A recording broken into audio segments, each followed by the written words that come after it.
If you can get Harden, great.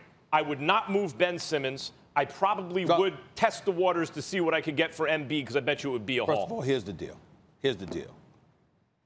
Ben Simmons and what he would do for somebody like a James Harden, assuming James Harden was willing to move without the basketball as opposed to having the ball in his hands, is something that's open for discussion, and it's an interesting conversation. It ain't going to win you the chip.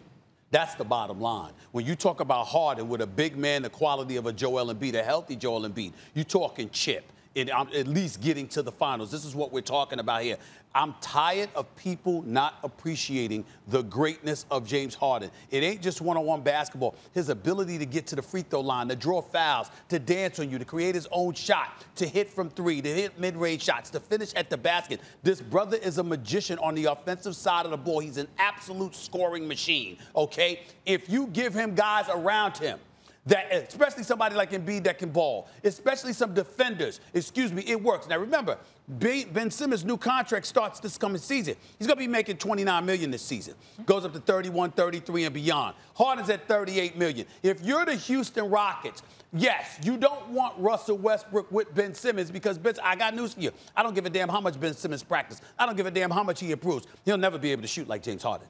That's not his thing. You can't go from not shooting at all, not even trying to attempt threes, to being the kind of shooter that James Harden is and the kind of scorer that he is. That's number one. So pairing him with Russell Westbrook would be problematic for the Houston Rockets. But since the Houston Rockets are going home in the second round anyway, and you got James Harden making 38 and then 41 million and 44 million and so on and so forth, if you are Tillman Fertitta and this new GM, Raphael Stone, I mean, when you look at these guys. Is this a fantasy or reality? Well, listen, to me, it's a fantasy, but it could be reality because it's Daryl Morey we're talking about here. Okay. Yeah, GMs can get attached to certain players that they trust. And James Harden would not dismiss that because of Daryl Morey. Not to mention Daryl Morey and Doc Rivers. Who are you talking about? Me? Like who? Like I don't think that. I mean people who underrate James Harden. James Harden's won the MVP. He's come in second 3 times. He's come in third once. That's 5 top 3 finishes. I think people appreciate it. First of all, I'm not talking about you, but what I'm saying is there are people who look at him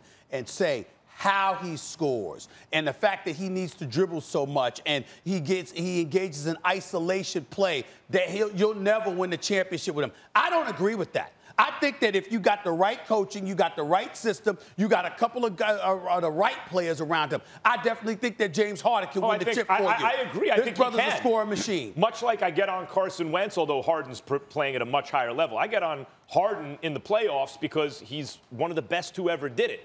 And matter of fact, had he played bigger in Game 7 against Golden State, I'm on the record. I think they would have won the championship that season. Yes. So you can do it, and Morey may very well feel the way you're talking about it.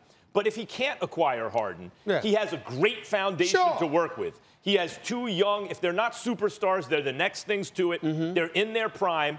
They can play together very well. Either one would fetch an enormous return. It comes down to the 76ers. Are you trying to win the chip or are you trying to be competitive? Because you're going to be competitive. Yeah. You're going to compete. Here's the other thing. If you're trying to win the chip, standing pat ain't going to cut it. Not when Ben Simmons doesn't shoot. What's going to be interesting to me is to see if Morey is willing to give up assets in order to move Tobias Harris and or Al Horford's contracts. Sure. Because once you can get those guys off the books, you also have more flexibility in terms of the team you can have. And I'll bet that Horford in a different situation might look a lot better than he does right now. Yeah. Both those teams need to get over If we want to go to Fantasy Island, keep Embiid and Ben Simmons, find a way to get James Harden to join them, and you win the chip. Yeah, well, that's really you win fantasy the chip. Island. What are you going to give now them? You really win the chip. Okay, we don't. I don't think you can pull that off. Yeah. You got to give up somebody, and if you're Houston, you can get younger and a little bit cheaper. But, hey, we'll give you Thibault, and and 3 years from now, you're going to have a second-round draft pick. All right. Thanks for watching ESPN on YouTube. For live streaming sports and premium content, subscribe to ESPN+.